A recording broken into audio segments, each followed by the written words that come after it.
71ാമത് Nehru trophy വള്ളംകളി ചരിത്ര വിജയമായി മാറിയിരിക്കുകയാണ്. കരയിൽ മാത്രമല്ല, വെള്ളത്തിലും കണ്ടില്ല, വെള്ളത്തിലും നിന്നുകൊണ്ട് വള്ളംകളിയെ ആവേശത്തോടെ വരവേൽക്കാൻ വേണ്ടി ആളുകൾ തയ്യാറായിരിക്കുകയാണ്. ജനകീയ ഉത്സവമായി വള്ളംകളി മാറിയിരിക്കുകയാണ്. സംസ്ഥാന സർക്കാർ ഇത്തവണ ഏറ്റവും വലിയ പരിഗണനയാണ് ഈ വള്ളംകളിക്ക് നൽകിയിട്ടുള്ളത്. മുഖ്യമന്ത്രിയും മന്ത്രിമാരും 140 മണ്ഡലങ്ങളിലൂടെ സഞ്ചരിച്ച നവകേരള സദസ്സിൻ്റെ ഭാഗമായി 7 കോടി രൂപ നെഹ്റു ട്രോഫി വള്ളംകളിക്ക് വേണ്ടി നൽകി. അതിന് പുറമെ 2 കോടി MLA ഫണ്ടും 1 കോടി ടൂറിസം വകുപ്പ് നൽകിക്കൊണ്ട് 10 കോടി രൂപയാണ് ഇത്തവണ വള്ളംകളിക്ക് വേണ്ടി നൽകിയിട്ടുള്ളത്.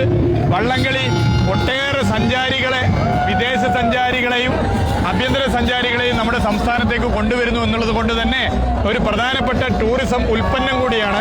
ആ നിലയിലാണ് ഈ വള്ളംകളിയെ കാണുന്നത്. കാണികള് വെള്ളത്തിൽ കിടന്നുകൊണ്ടാണ് അഭിവാദ്യം ചെയ്യുന്നത്. വലിയ ആവേശത്തോടെ ഈ നെഹ്റു ട്രോഫി വള്ളംകളി മാറിക്കഴിഞ്ഞു. അത് കണ്ടില്ലേ